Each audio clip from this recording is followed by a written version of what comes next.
जय राधा माधव कुंज बिहारी, इसका अर्थ किसको याद है माता जी में से? जो हम लोग गाते हैं जय राधा माधव कुंज बिहारी, इसका अर्थ याद है? अनुवाद मतलब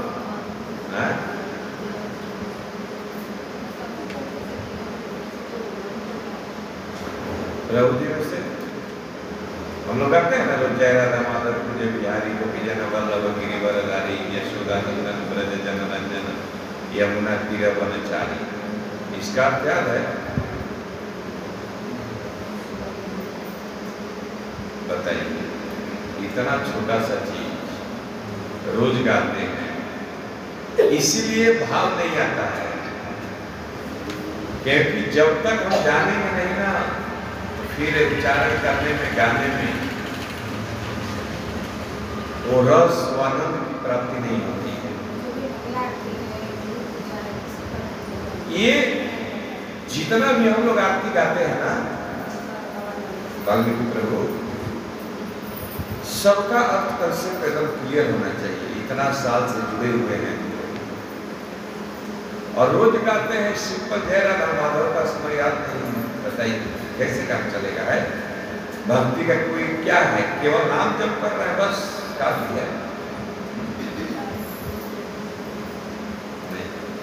एक भक्त के लिए ये सही संकेत नहीं है। कभी आपने जिज्ञासा ही नहीं किया, कैसे जानेंगे? जानने के लिए, इस संसार से मुक्त होने के लिए, भगवान के धाम को प्राप्त करने के लिए मन में जिज्ञासा होनी चाहिए कि हमें इस संसार में नहीं रहना है। ये संसार बहुत दुखदाई है, बहुत कष्टकारी है, तब ना हम उसके लिए कुछ व्यवस्था करेंगे। लेकिन यही मजा है तो फिर क्या है? जय राधा माधव। माधव किसको बोलते हैं? लक्ष्मीपति, कृष्ण के लक्ष्मी के पति माधव। जय राधा माधव, हे राधा माधव, हे राधा रानी, हे लक्ष्मी के पति माधव, आपकी जय हो। कुंज बिहारी क्या करते हैं भाई? तो कुंज में, ब्रज के कुंज निकुंज में विचरण करते रहते हैं, कोई काम नहीं है उनकी। अलग अलग कुंजों में गोपियों के साथ, राधा रानी के साथ विचरण। कुंज बिहारी, बिहारिणे नमः, है ना, विहार करते रहते हैं, उनको हम प्रणाम करते रहते हैं। जय राधा माधव कुंज बिहारी। जैसे कुंज कुंज शब्द बोलेंगे वैसे ही ब्रज का स्मरण हो जाएगा। आज ब्रज के सारे कुंज समाप्त हो गए, सेवा कुंज, निधि कुंज केवल बचे हुए हैं। पहले या फिर रमेश बाबा के नीचे गावरवन छोटा सा देखे हैं आप लोग? गावरपुर के किनारे किनारे जाते हैं हम लोग, तो वहाँ चौपाल पे पहुँचते हैं। इस तरफ गावरपुर है और इस तरफ गावरवन है, और वहीं से सीधे सीढ़ी पर चढ़कर हम लोग ऊपर जाते थे। सब छोटा छोटा ब्रज का चिन्ह बचा हुआ जिससे हम समझ सकते हैं कि पहले के ब्रज का स्वरूप कैसा होगा जब भगवान होंगे। उस कुंज में कभी गए हैं? नहीं गए, हम कुंज में प्रवेश नहीं किए होंगे, हम लोग गए हैं। इतना आप विधिवत कोई देखिए ना, कितने छोटे छोटे वृक्ष हैं, है ना, और सब बड़े नहीं होते। तो जय राधा माधव कुंज बिहारी गोपी जन वल्लभ गिरिवर धारी। गोपी जन वल्लभ, आप गोपी जनों के, गोपियों के, गायों के, ग्वाल बालों के, सखाओं के, ब्रजवासियों के वल्लभ प्राण प्रिय हैं। गोपी जन वल्लभ, आप सबके प्रिय हैं, सब आपसे प्रेम करते हैं और आप सबसे प्रेम करते हैं, सबके सुहृद हैं, सबके चिंतक हैं, सबके रक्षक हैं, सबके पालक हैं, सबके जीवन है। गोपी जन वल्लभ गिरिवर धारी, क्या प्रमाण है भाई? तो आपने गिरिराज जी को धारण करके इन गोपियों की रक्षा की। गिरिराज जी को धारण करने वाले गिरिवर धारी। जय राधा माधव कुंज बिहारी गोपी जन वल्लभ गिरिवर धारी। यशोदा नंदन, आप यशोदा माता के नंदन है, पुत्र हैं। और ब्रज जन रंजन, ब्रज के लोगों को रंजित करने वाले हैं, आनंद प्रदान करने वाले हैं। मतलब आप ब्रज के गांवों, सखाओं, ग्वाल बालों के साथ ऐसी ऐसी लीला करते हैं आप कि सदा 24 घंटा आपके उस लीला में निमग्न रहते हैं, मज्जन करते रहते हैं, आनंद में डूबोते रहते हैं आप। इसलिए यशोदानंदन ब्रज जन रंजन, ब्रज के जनों को आप आनंद देने वाले हैं। ब्रज जन रंजन। यमुना तीर वनचारी, यमुना के पुलिंद पर, यमुना जल, यमुना के किनारे किनारे, जैसे वृंदावन की परिक्रमा करते हैं किनारे किनारे जाते हैं ना, मदन मोहन जी यहाँ से जब बढ़ेंगे आगे तो जमुना जी के किनारे किनारे, एक तरफ जमुना जी की कलकल कलकल धारा, दूसरी तरफ बीच में से किनारे किनारे जाए। तो यमुना तीर वनचारी, जितने भी ब्रज के वन हैं वो या तो जमुना के इस पार है या जमुना के इस पार है ना। 12 वन है मुख्य रूप से, तो 5 जमुना के एक तरफ है और 7 एक तरफ है। किस तरफ है हमको स्मरण नहीं आ रहा है, पूर्व पश्चिम की तरफ में है, एक तरफ 5 है, एक तरफ 7 है। तो जमुना तीर वनचारी, चारी मतलब विचरण, गैयों को लेकर ग्वालों के साथ में आप विचरण करते रहते हैं। जैसे हम लोग बांडी बन जाते हैं तो सुनते हैं ना कि बट वृक्ष इतना, इसकी शाखाएं विशाल थी, जमुना जी के उस तरफ से चढ़ते थे और इस तरफ आकर उतर जाते थे। जमुना इस बट वृक्ष के ऊपर बढ़कर चढ़कर खेल करते थे, गैया चलती रहती थी। तो जमुना तीर वनचारी, अब तो नहीं भूलना चाहिए है। जय राधा माधव कुंज बिहारी, जिसका जब चिंतन करेंगे ना तो दिमाग में चिपक जाएगा इसका अर्थ क्या है। अब रोज गाते हैं, इसका सिंपल अर्थ भी पता नहीं। जय राधा माधव कुंज बिहारी गोपी जन वल्लभ, वल्लभ मतलब प्राण प्रिय, गोपी जन वल्लभ गिरिवर धारी। यशोदा नंदन, यशोदा के नंदन है, यशोदा के पुत्र है। ब्रज जन रंजन, ब्रज के रहने वाले लोगों को आप आनंद देने वाले, अथवा जो आपके चरणों के प्रति समर्पित हो जाते हैं, जिन्होंने अपना जीवन आपके लिए न्यौछावर कर दिया है, उसको आप रंजित करते रहते हैं, आनंद देने वाले हैं। यमुना तीर वनचारी, जय राधा माधव कुंज बिहारी। ठीक है, तब गाने में वो भाव, वो प्रेम कहना नहीं पड़ता है कि गाइए गाइए, मुंह खोलिए, बिल्कुल नहीं। जैसे सुनेंगे जय राधा माधव तो गुनगुनाना शुरू कर देंगे। चलिए आज एक चीज हुआ, इसी तरह से हम लोग आने वाले सत्र में भी एक चीज को जानने सुनने का प्रयास करेंगे। ओम नमो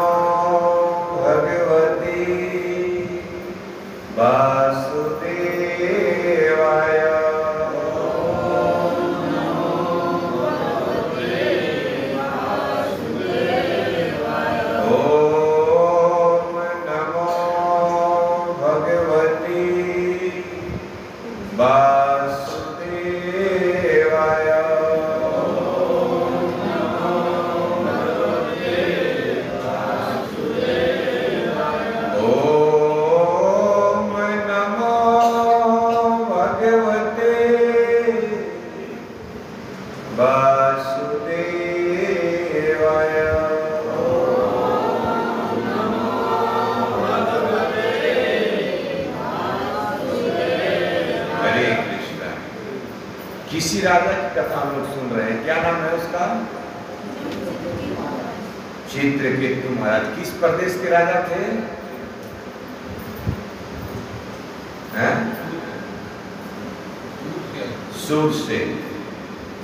सूरसेन प्रदेश के राजा। कितनी पत्नियां थी? 1 करोड़।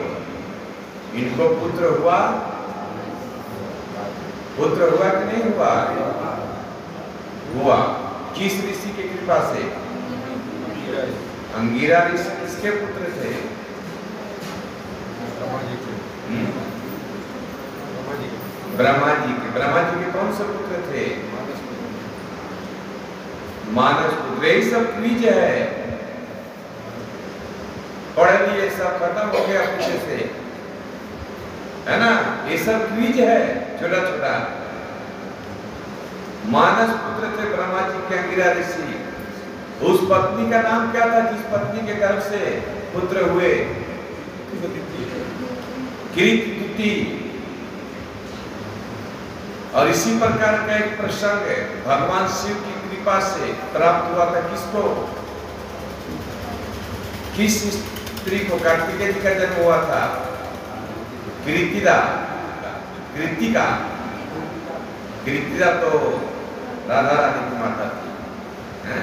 कृतिका, है ना? कृतदुति सबसे छोटी पत्नी थी चित्रकेतु महाराज की। बड़ी पत्नी थी। अच्छा, सबसे बड़ी पत्नी थी। तो बहुत से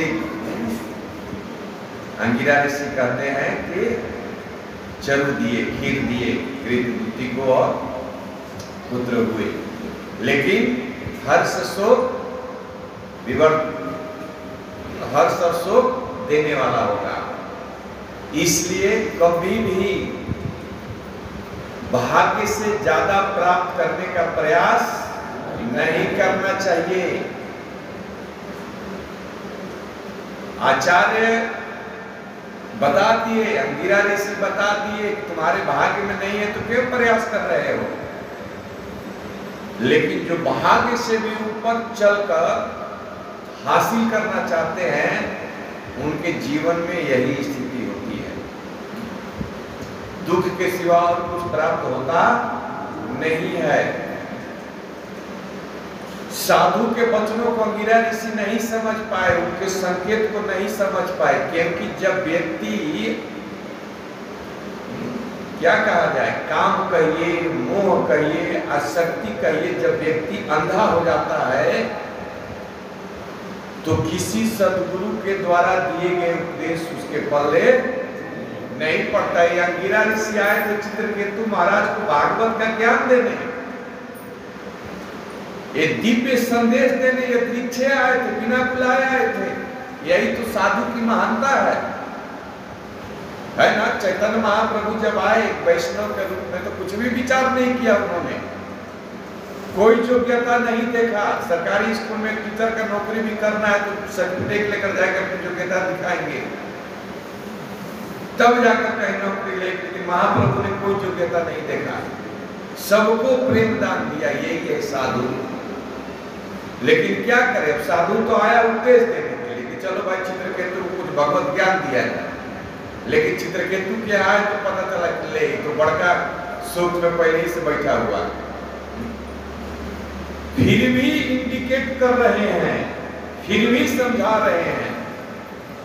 लेकिन पुत्र की प्राप्ति का जो संकल्प था, ये इस प्रकार से राजा चित्रकेतु को अंधा कर दिया था कि राजा चित्रकेतु समझ नहीं पाए ऋषि के शब्दों को। इनको लगा कि हाँ क्यों नहीं, इतना दिन से पुत्र नहीं है, पुत्र होगा तो स्वाभाविक है कि खुशी होगी और दुख होगा, दुख देने वाला होगा। तो हो सकता है कि जिसका एक पुत्र हो और उसके पास अपार वैभव हो, संपत्ति हो, राज्य हो, तो ऐसे ही वो विकलास हो जाता है।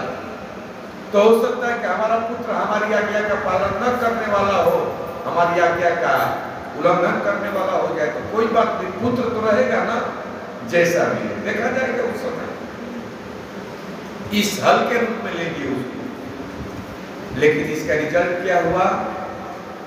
पुत्र हुआ। और बहुत इतना खुशी हुआ सुरसेन प्रदेश में कि राजा रानी की खुशी का तो कोई जिक्र ही नहीं था। इस पुत्र के खुशी में खूब दान दिए। 60 करोड़ गाय का दान दिए, ब्राह्मणों को सोना चांदी घोड़ा हाथी रत्न जवाहरात घर जमीन क्या नहीं दान किए। जैसे राजा दशरथ है ना, जब एक पुत्र के लिए गए थे और एक पुत्र ने 4 पुत्र होंगे, कितने राजा दशरथ प्रसन्न हुए, कितना दान किया है ना। ऐसे ही चित्रकेतु महाराज अब पूरे सुरसेन प्रदेश के राजा थे, क्या चीज की कमी थी? मुंह मांगा, जो जिसको चाहे अपने बेटे की मंगल के लिए जो कह देता था एकदम ले जाओ। दोनों हाथ से, खुले हाथ से दान किए और इस प्रकार से सारे सुरसेन प्रदेश की जनता खुशियां मनाई। लेकिन अब इतने दिन के बाद पुत्र हुआ था तो स्वाभाविक है कि व्यक्ति का स्नेह जो है पुत्र के प्रति बढ़ने लगा। और जैसे ही पुत्र के, जैसे अजामिल है ना, 80 साल की उम्र में छोटा पुत्र हुआ और वो इतना प्रेम करता था उस पुत्र से कि खाइते सोते हर समय नारायण कहाँ है, नारायण कहाँ है, नारायण खा लो, नारायण माता बुला रहे, नारायण उधर पर जाओ, गिर जाओगे, नारायण ठुकर लग जाएगा। जैसे देखा जा सकता है कि भौतिक जगत में व्यक्ति, अब अचानक उदाहरण देते हैं कि जैसे एक बंदर का बच्चा है ना, 24 घंटे अपने कभी पीठ पर, कभी पेट पर, कभी इधर कभी उधर लेकर चिपकाए हुए, इस डाल से उस डाल, उस डाल से उस डाल। तो इस तरह से चित्रकेतु महाराज अपने पुत्र में आसक्त हो गए और अब पुत्र में आसक्त होने के कारण धीरे धीरे जिसका पुत्र था उस कृतदूती के प्रति राजा का स्नेह बढ़ने लगा। और हालांकि राजा के मन में कोई अन्य रानियों के प्रति ईर्ष्या भाव नहीं था, लेकिन किसी के प्रति स्वाभाविक प्रेम के कारण आकर्षण बढ़ने लगा। कभी कभी लोगों को लगता है कि फलाना से बहुत इनका गहरा क्लोज संबंध है और हमारे साथ इनका संबंध अच्छा नहीं है। ऐसा नहीं होता है ना। जैसे भगवान के सभी पुत्र हैं, लेकिन जिसने भगवान के प्रति अपने जीवन को समर्पित किया तो उसके प्रति कुछ विशेष होता है। लेकिन ऐसा नहीं होता है कि बाकी जन के प्रति भगवान का स्नेह नहीं होता। लेकिन इन रानियों को लगा कि अब तो हमारी ऐसी स्थिति है कि राजा तो हमसे प्रेम ही नहीं करता। जब देखो तब उसी कृतदूती के महल में रहते हैं। धीरे धीरे ईर्ष्या डाह, सौत का जो डाह होता है ये बढ़ने लगा। और इसी बात को यहाँ पर कहा गया है, दासी नाम को नुसंताप स्वामिनः परिचर्यया अभीक्षणं लब्धमानानां दास्या दासीव दुर्भग। कहते कि दासी नाम कोनु संताप स्वामिना परिचर्या। अरे जो दासियां हैं, जो नौकरानियां हैं, वो भी अपने स्वामी की, वो भी अपने पति की सेवा करती है, तो उसका पति भी उस दासी को भी स्नेह करता है, प्रेम करता है। अथवा जो दासी है वो अपने मालिक की सेवा करती है, तो मालिक भी अपने दासी का प्रेम, दासी के साथ प्रेम करता है। दासी नाम कौन हो सकता, दासियों को भी कोई दुख नहीं होता है। और हम तो रानियां हैं। इतना ईर्ष्या डाह हुआ, इतना दुख हुआ इसके हृदय में, जबकि कोई बात नहीं था। राजा चित्रकेतु के मन में ऐसा कुछ नहीं था। कि हमें अन्य रानियों का स्नेह आदर और उसकी आवश्यकताओं की पूर्ति नहीं करनी है। लेकिन भाई अब पुत्र नहीं हो रहा था, इसलिए जिस रानी के गर्भ से पुत्र हुआ तो उस पुत्र के स्नेह के प्रति, उस रानी के प्रति थोड़ा प्रेम विशेष हो गया। लेकिन ईर्ष्या डाह इतना खतरनाक चीज है ना कि अब ये कहती है कि भला सोचिए कि जो दासियां होती है वो भी अपने स्वामी की सेवा करती है तो उसका मालिक उसको स्नेह प्रेम करता है, और हम तो रानियां हैं। अभीक्षणम लब्ध मानाना दास्या दासी दुर्भगा, निरंतर समान पाती है ये दासियां। लेकिन हमारी स्थिति क्या है, हमारा दुर्भाग्य है कि हम इन दासियों के भी दासी बनने के लायक नहीं है, जबकि है क्या, हम रानी हैं। इन दासियों के भी दासी बनने के लायक हम नहीं रह गए, ऐसा हमारा दुर्भाग्य है। यहाँ तक कि जो दासियां अपने पति की निरंतर सेवा करती है वो भी अपने पति का सम्मान पाती रहती है, तो उनको किसी बात के लिए शोक नहीं करना पड़ता। किंतु हमारी स्थिति तो दासी की भी दासियों के समान है, तो हम सर्वाधिक हक भागा है। सुखदेव गोस्वामी आगे कहते हैं कि अपने पति द्वारा उपेक्षित होने, उपेक्षित समझ रहे हैं, अपने पति के द्वारा उपेक्षित मतलब जैसे मान लीजिए किसी व्यक्ति की दो रानी है, अब एक कभी भी आए तो एक रानी को पुकार कर पानी मांगे, भोजन मांगे, उसके कमरे में जाए, और जैसे ये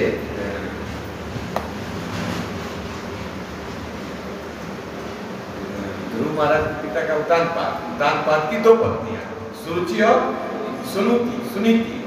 सुनीति बहुत सुनीति मतलब बहुत सुंदर स्त्री थी, बहुत दिव्य गुणों से युक्त थी, नीति से पूर्ण थी सुनीति, और एक थी सुरुचि, बहुत सुंदर थी सुरुचि। लेकिन जैसे सुरुचि आई तो सुरुचि के प्रेम में, क्योंकि सुनीति को कोई पुत्र नहीं था, और यही दशा उतानपाद की हुई।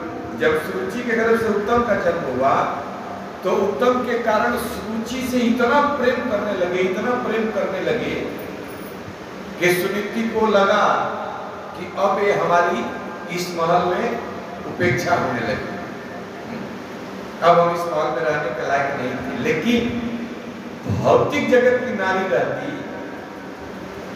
तो बात कुछ और होती, लेकिन वो सुनीति थी ना, इसलिए अपने नीति का प्रयोग कर वह बड़े ही सुंदर तरीका से राजा के द्वारा बनाए गए स्थान पे वन में जाकर निवास करने लगी।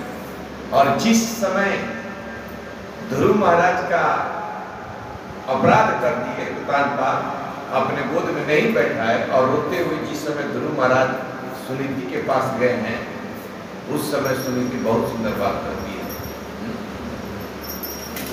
वहां पर परिलक्षित होता है सुनीति के दिव्य गुण, तो उस स्थिति में भी कितनी सुंदर बात करती है। तो अपने पति के द्वारा उपेक्षित होने तथा कृति द्युति की गोद भरी हुई देखकर सभी सौ प्रबल द्वेष से अधिकाधिक जलने लगे, बहुत दुखी हो गए। द्वेष बढ़ जाने से रानियों की मति मारी गई। अब जहां मोह हो जाता है, जहां द्वेष हो जाता है, जहां क्रोध हो जाता है, तहां पर बुद्धि भ्रंश, बुद्धि नाश हो जाती है। अब व्यक्ति बहुत सुंदर उपदेश दे रहा है, बहुत ज्यादा क्रोधी हो जाए, तो जैसे ही क्रोध का पारा चढ़ता है तो बुद्धि सब धारी की धारी रह जाती है, बुद्धि काम नहीं करती है। मोह में, क्रोध में, शोक में बुद्धि काम नहीं करता है, तो बुद्धि मारी गई। इन सारे रानियों ने बहुत बड़ा मीटिंग किया, और मीटिंग का एजेंडा था कि कैसे हमारे पति पुनः हमारे साथ वही व्यवहार करेंगे, क्या किया जाए। तो सीधा सी बात है भाई कि जिसके कारण हमारे पति का हमारे प्रति जो स्नेह था वो समाप्त हो गया है, उसी को समाप्त कर दिया जाए। न रहेगी बांस न बजेगी बांसुरी। सारे रानी 99,999 नहीं 99,99,999 1 करोड़ में एक कम जो भी हो, है ना। इतने रानियों ने बैठकर बहुत सुंदर मीटिंग किया और मीटिंग में निर्णय किया गया कि उस बच्चा को ही मार दिया जाए। लेकिन मारा कैसे जाए भाई, क्योंकि कृतदूती तो 1 मिनट के लिए छोड़ती ही नहीं थी। कभी भी ऐसा समय ही नहीं होता था जब वो राजा और रानी की गोद से नीचे रहे, क्योंकि इतना स्नेह करते थे। 1 करोड़ रानी से पुत्र नहीं है, किसी रानी से पुत्र हुआ है तो छोड़ने की तो बातें ही नहीं है। समय की ताक देखते देखते देखते देखते धीरे धीरे बच्चा बड़ा होने लगा और एक दिन कृतदूती माता अपने बच्चे को दूध पिलाकर पालने में सुलाकर और कुछ से होता है ना कि यहाँ पर सोया है अगला पत्थर देख लेते हैं, कुछ काज करने लगे। और इसी समय सारे रानियों ने मिलकर प्लानिंग करके उस बच्चे को विष पिला दिया, जहर दे दिया। अब जब बच्चे को विष पिला दी, बच्चा तो सो रहा था, बच्चा मर गया और कृतदूती सोच रही है कि मेरा बच्चा सो रहा था। लेकिन जब बहुत देर हो गया, कृतदूती को पता नहीं चला कि मेरा बच्चा मर चुका है, काफी समय हो गया, तो यह सोचकर उसका पुत्र बहुत देर से सो रहा है, उस अत्यंत बुद्धिमान रानी कृतदूती ने धाया को बुलाया और बोला कि जाओ हे सखी, मेरे पुत्र को यहाँ ले आओ। और जैसे ही धाया उस बच्चे के पास पहुंची और उस बच्चे के स्थिति को देखा कि इसकी आंखें उल्टी हुई है, यह चेत है, मर चुका है, इसके शरीर में प्राण का कोई संचार नहीं है, वह समझ गई कि बालक मर चुका है। यह देखकर वह चिल्ला उठी, हाय मैं मारी गई, और पृथ्वी पर धड़ाम दे गिरी। वह धाया अपने दोनों हाथ से अपने छाती को पीटते हुए चिल्लाने लगी, और जब उसकी आवाज, चिल्लाने की आवाज जब कृतदूती के कानों में पहुंची तो कृतदूती दौड़े हुए भागते हुए अपने पुत्र के पास पहुंची, जहां उसने देखा कि वह मर चुका है। अब महाराज विचार कीजिए, ये दृश्य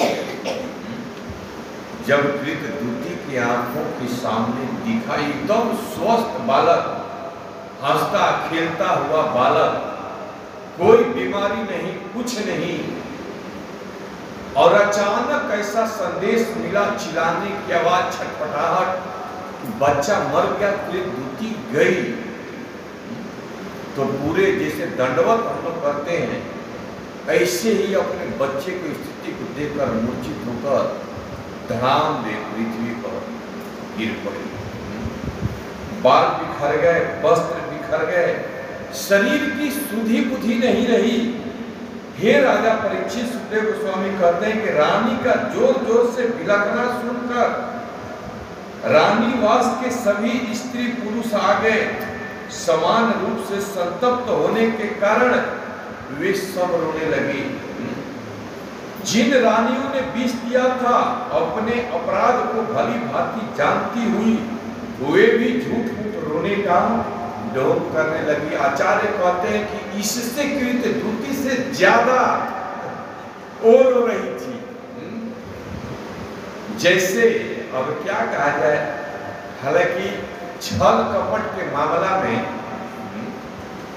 स्त्रियों का स्थान बहुत ही ऊपर है, सर्वोपरि है, मताओं के लिए नहीं कहा जा रहा है।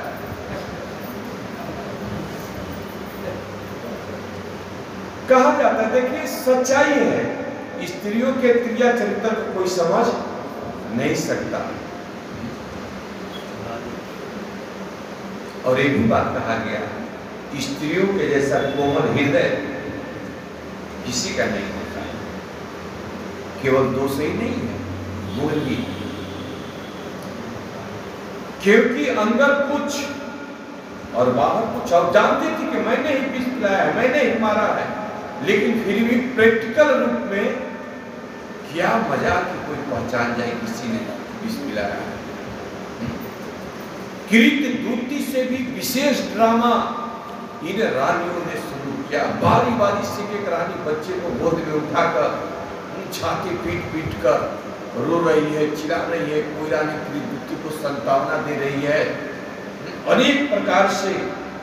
जब राजा चित्रकेतु ने सुना कि न जाने कैसे उसका पुत्र मर गया है, तो वह प्रायः अंधा सा हो गया।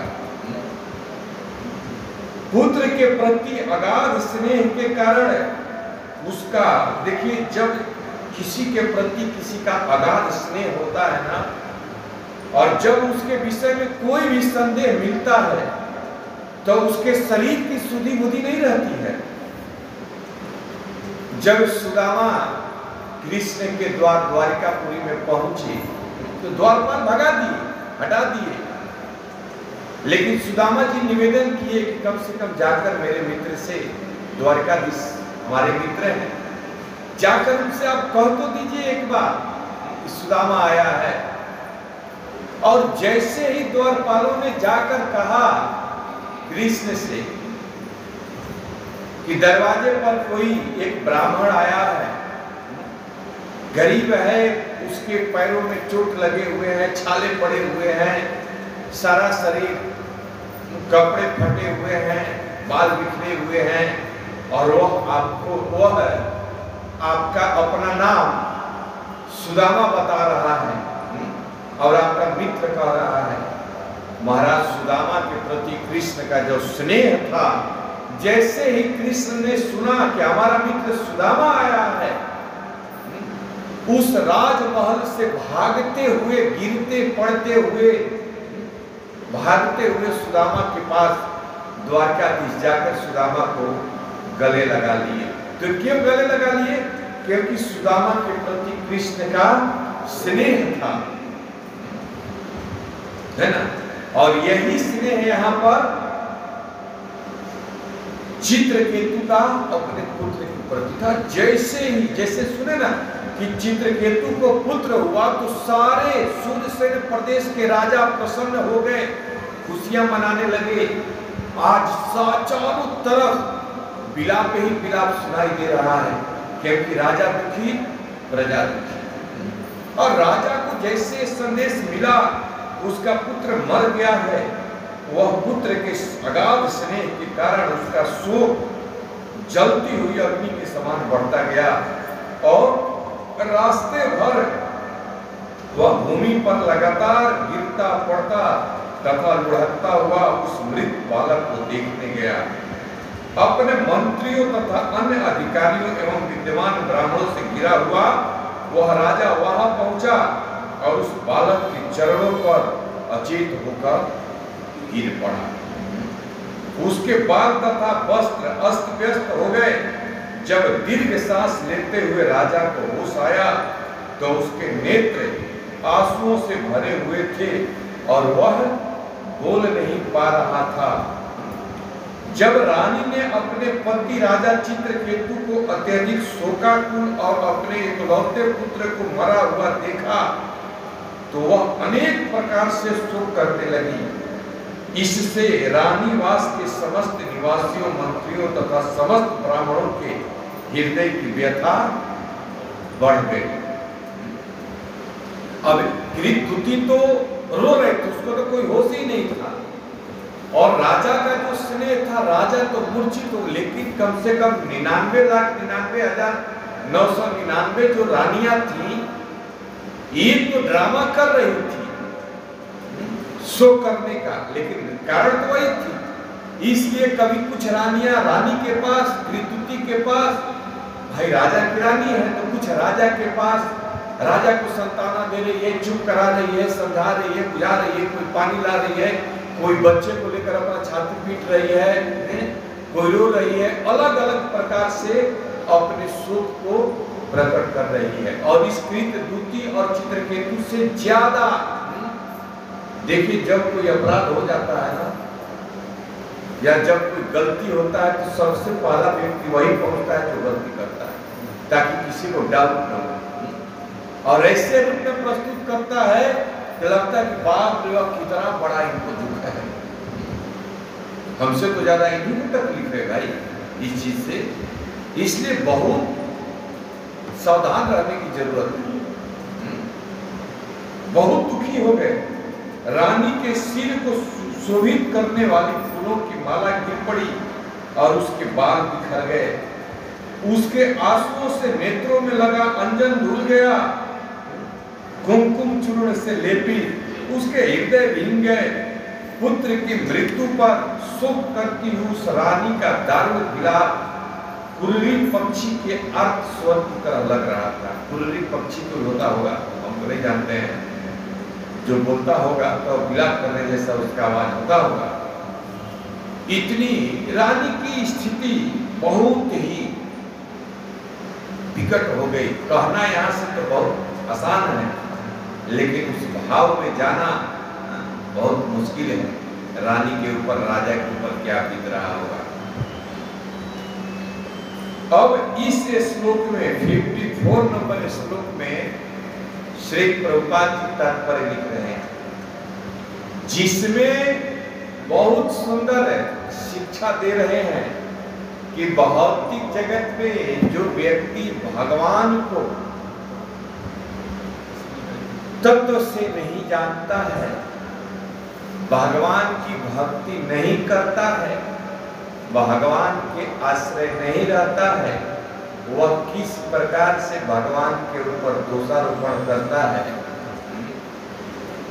यही अब आगे के कई के श्लोक में ये कृतदूती भगवान को गाली दे रही है, कोस रही है कि तुम्हारे अंदर कोई दया नहीं है,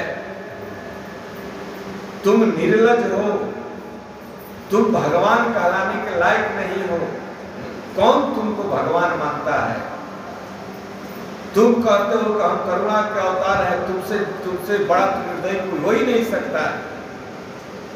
तुमने एक पिता के रहते हुए उसके पुत्र के प्राण को छीन लिया है और तुम अपने आप को भगवान को कोस रही है। ऐसा कब होता है? जब हम भगवान की भक्ति नहीं करते। महाराज, भगवान से बड़ा कोई शहीद हो सकता है?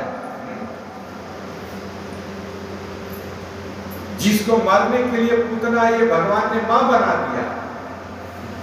और भागवत प्रमाण है, जिसने जिसने भगवान को पुकारा, भगवान ने उसकी रक्षा की। गलती हम करें और दोष भगवान को दें, यही भौतिक संसार का स्वरूप है। हम भगवान से गाड़ी मांगे, भगवान न दे तो हम भगवान को गाली दे। भगवान हमारे नौकर है क्या कि जो हम मांगे वो देंगे हमको? इसके लिए हमें अपनी योग्यता बनानी होगी, हमें अपने आप को उस योग्य बनाना होगा। भगवान देते हैं, भगवान कृपा करते हैं। बारिश हो रही है, हमारा पात्र ही छोटा है, बर्तन को हम उल्टा करके रख दे और भगवान को गाली दे, एक बूंद भी बारिश हमारे पात्र में नहीं गिरा, कैसे आएगा? अरे पात्र को सीधा करोगे तब ना आएगा उसमें। वो भी पात्र जिस साइज का होगा उतना ही जल आएगा। तो कमी हमारे तरफ से। अंगिरा ऋषि ने तो समझाया था कि तुम्हारे भाग्य में नहीं है तो भाग्य से ज्यादा लेने के क्या प्रयास कर रहे हो। लेकिन हम तो समझने वाले हैं नहीं, इसलिए क्या शक्ति के कारण हमारा ज्ञान विमोहित हो चुका है, ढक चुका है। और ज्ञान ढकने के कारण हम अज्ञान में स्थित हो गए हैं। अज्ञान के कारण विवेक तो है नहीं, क्या सही है क्या गलत है इसका निर्णय तो कर नहीं पाते हैं। कुछ गलत हो जाता है तो सीधे भगवान को दोष देते हैं कि भगवान निर्दयी है, 10 साल से हम भजन कर रहे हैं और हमारा एक कर लिया वो कर लिया, एक छीन लिया वो छीन लिया, लेकिन ये सब गलत है। तो आने वाले सत्र में हम लोग कृतदूती कि मन के भाव, क्योंकि अब तो इतनी दुखी हुई है कि अब सीधे भगवान को, विधाता को अब गाली देना शुरू की है अगले श्लोक से। तो कैसे विधाता के ऊपर दोषारोपण कर रही है कृति की अपने दुख में, वो चीज को हम लोग आने वाले सत्र में श्रवण करेंगे। श्रीमद् भागवत महापुराण की, श्री श्री जगन्नाथ बलदेव सुभद्रा महारानी की, कली पावन अवतार श्री चैतन्य महाप्रभु की, कलियुग धर्म हरिनाम संकीर्तन की, हिताय गौ प्रेमानंदे हरि बोल। हरे कृष्णा कृष्णा कृष्णा हरे हरे, हरे राम राम राम हरे हरे।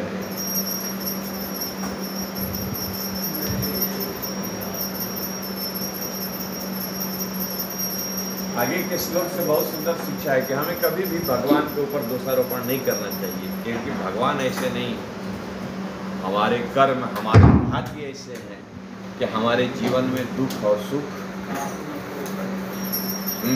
काहु न को सुख दुख कर दाता, निज कर्म कृत्य रीति सब दाता, अपना ही कर्म